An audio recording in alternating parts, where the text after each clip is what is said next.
Olá, meus amigos, um dia de muita paz para todos nós. É sempre um motivo de muita alegria estarmos reunidos em nome do nosso Senhor Jesus para estudarmos a obra espírita. E estamos estudando o livro Obras Póstumas de Allan Kardec. Hoje nós iremos iniciar Música Espírita, é uma psicografia de Rossini. Mas vamos iniciar fazendo a nossa prece de gratidão. Vou solicitar para o nosso querido amigo Murilo. Elevando nossos pensamentos ao nosso Mestre Jesus, pedimos a permissão para iniciar os nossos estudos de hoje, o amparo da espiritualidade amiga, e rogar, Jesus, mais uma vez, a tua paz e a tua luz sobre nós, para que o esclarecimento e a força de vontade possam nascer em nós para seguirmos a tua trilha, o teu caminho. Que assim seja. Vamos ver um pouquinho da biografia de Rossini. Gioacchino Rossini. Ele nasceu em 1792, desencarnou em 1868. Foi um compositor erudito italiano, muito popular em seu tempo, que criou 39 óperas, assim como diversos trabalhos para música sacra e música de câmara. O que significa música de câmara? Era uma música erudita composta para um pequeno grupo de instrumentos, tá? E aí eu vou solicitar para a nossa querida amiga Lígia, que faz a edição, que coloque a foto do senhor Rossini. Vamos ver então, essa aqui é uma psicografia dele. O médium foi o senhor Delian, caso seja francês, tá, gente? Vamos lá então ver essa mensagem? Recentemente, na sede da Sociedade Espírita de Paris, o presidente deu-me a honra de pedir a minha opinião sobre o estado atual da música e sobre as modificações que lhe poderiam advir por influência das crenças espíritas. Lembrando que quem era o presidente da Sociedade Espírita de Paris? Allan Kardec. Allan Kardec. Então é ele mesmo fazendo essa solicitação a Rossini, tá? Se não atendi, diz Rossini, imediatamente a esse apelo benévolo e simpático, crede, senhores, que só uma causa de ordem superior poderia ter motivado a minha abstenção. Então, ele não respondeu de imediato, mas ele disse, algo superior me impediu, não foi porque eu não quis responder. Os músicos, são homens como os outros, mas homens talvez, isto é, nessa condição, falíveis e pecadores. Não fui isento de fraquezas, e se Deus me deu vida longa, a fim de me dar tempo de me arrepender, a embriaguez do sucesso, a complacência dos amigos, a adulação dos cortejadores, né? Cortejadores, aqueles que lisonjeia, né? Bajula, adula. A adulação dos cortejadores muitas vezes me tiraram o meio de efetivar esse arrependimento, porque os aduladores mexiam exatamente com o que dele? O maestro é uma potência neste mundo, onde o prazer desempenha tão importante papel. Aquele cuja arte consiste em seduzir o ouvido, enternecer o coração, vê muitas ciladas criadas sob seus passos, nas quais tomba o infeliz. Inebria-se com a embriaguez dos outros, os aplausos lhe tapam os ouvidos e ele vai direto ao abismo, sem procurar um ponto de apoio para resistir ao arrastamento. Contudo, A despeito de meus erros, eu tinha fé em Deus. Acreditava na alma que vibrava em mim e, desprendido de seu cárcere sonoro, ela, a alma, logo se reconheceu em meio às harmonias da criação e confundiu sua prece com as que se elevam da natureza ao infinito, da criatura ao ser incriado. Sou feliz pelo sentimento que provocou a minha vinda ao seio dos espíritos, porque foi a simpatia que o determinou. E, se a princípio só a curiosidade me atraiu, é ao meu reconhecimento que deveis a apreciação da pergunta que me propuseram. Qual era a pergunta, gente? O que ele achava da música? Qual a opinião sobre o estado atual da música e sobre as modificações que poderiam advir por influência das crenças espíritas? Ele era feliz pelo sentimento que provocou a vinda ao seio dos espíritos. Exatamente. Então ele foi chamado e ele faleceu em Paris. Eu ali estava, então, pronto a falar, crendo tudo saber, quando meu orgulho, abatido, revelou a minha ignorância. Fiquei mudo e escutei.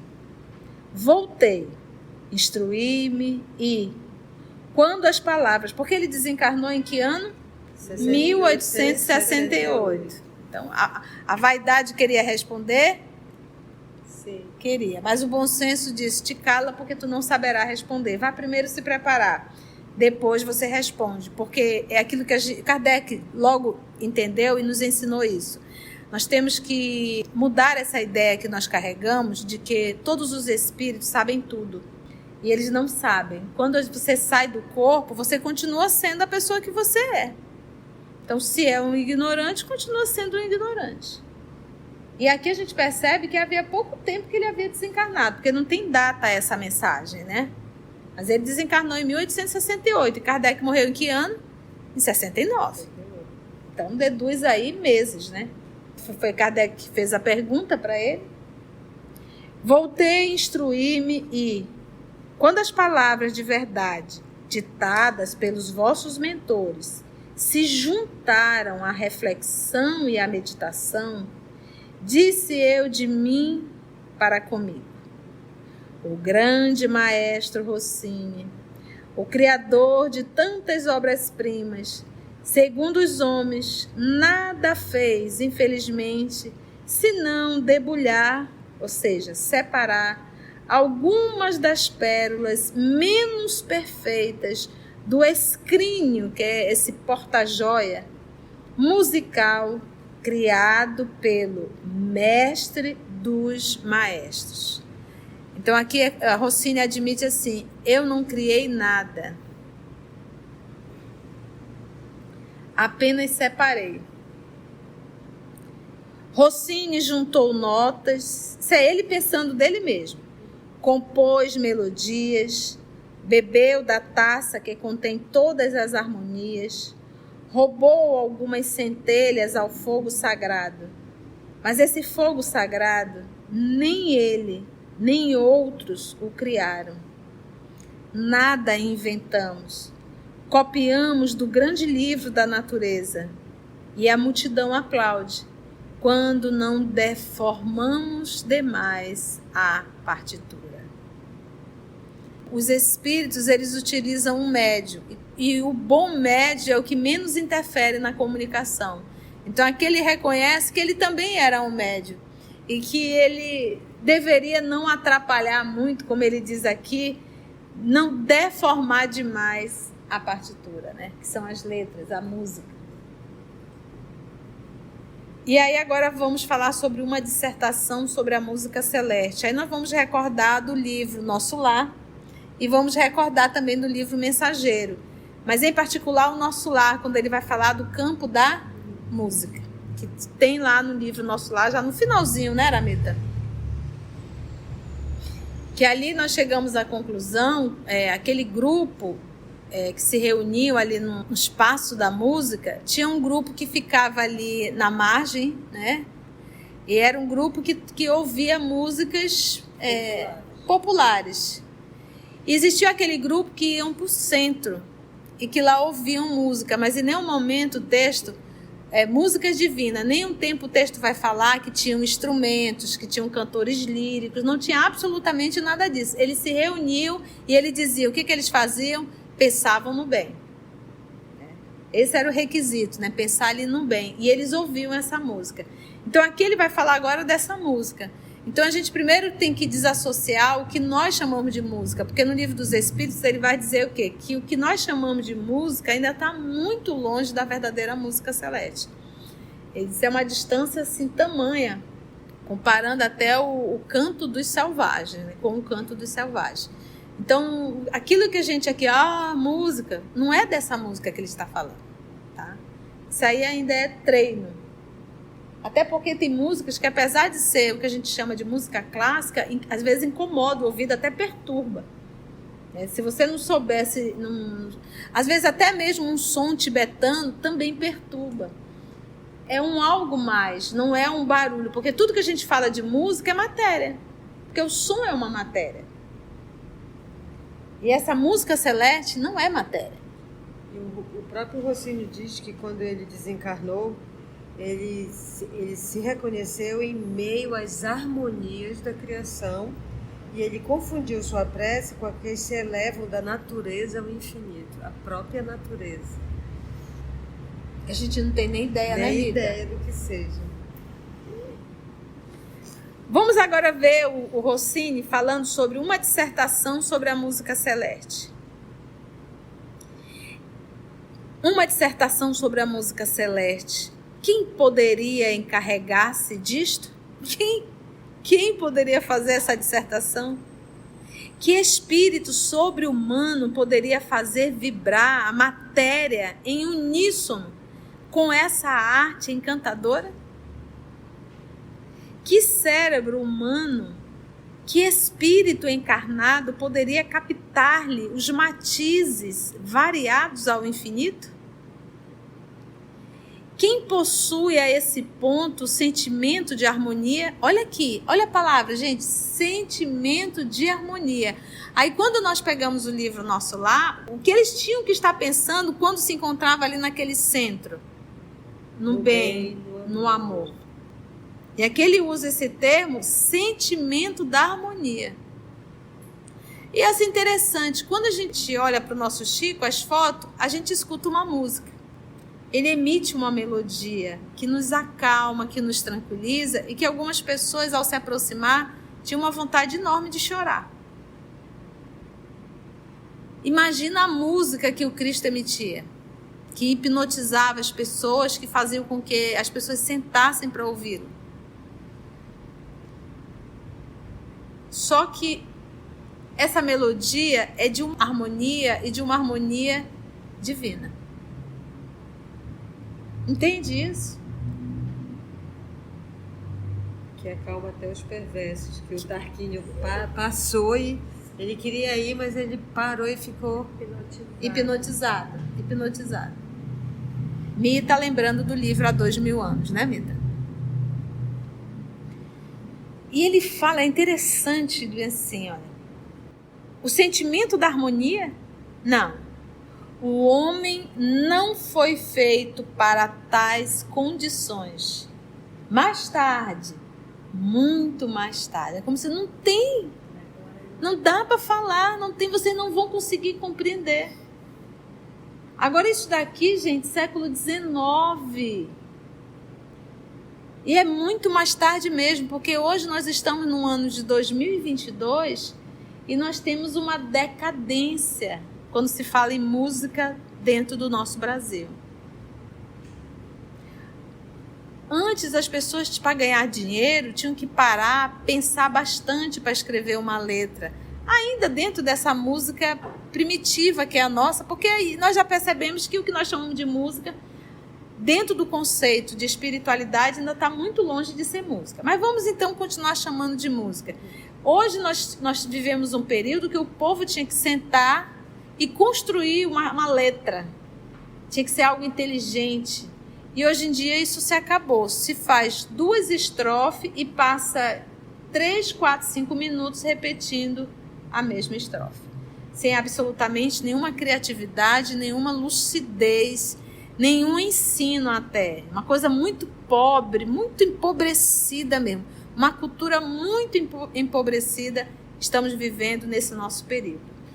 Agora, se no século XIX estava longe, a gente pode dizer para o Sr. Rossini, ainda continua muito longe. Parece que distanciou um pouquinho mais. Muito mais tarde. Enquanto esperamos, talvez eu venha satisfazer em breve ao vosso desejo e dar-vos a minha apreciação sobre o estado atual da música e vos dizer das transformações, dos progressos que o Espiritismo poderá fazer com que ela experimente. Hoje é ainda muito cedo. O assunto é vasto. Já o estudei, mas ele ainda me excede. Eu já estudei, mas eu ainda não dou conta.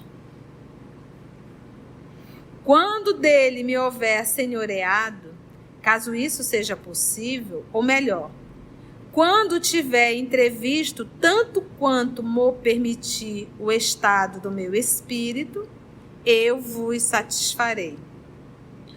Um pouco mais de tempo. Se somente um músico pode falar da música do futuro, deve fazê-lo como mestre. E Rossini não quer falar dela como um aprendiz. Então, olha que lindo, né? Eu sou um aprendiz ainda dessa música, não tenho como falar absolutamente nada para vocês, porque eu ainda sou um aluno. Deixa eu primeiro aprender um tantinho mais. Essa, então, mensagem foi pelo senhor Delian. E a próxima semana vamos continuar o nosso próximo estudo, estudando aí mais uma mensagem sobre a música, também do senhor Rossini, mas agora por um outro médium. Antes de orarmos em agradecimento, vamos ouvir algumas considerações da tia que destacamos neste estudo para a reflexão dos ensinamentos. Vamos aos destaques da tia? Nós temos que mudar essa ideia que nós carregamos de que todos os espíritos sabem tudo. E eles não sabem. Quando você sai do corpo, você continua sendo a pessoa que você é. Então, se é um ignorante, continua sendo um ignorante. Os espíritos, eles utilizam um médium.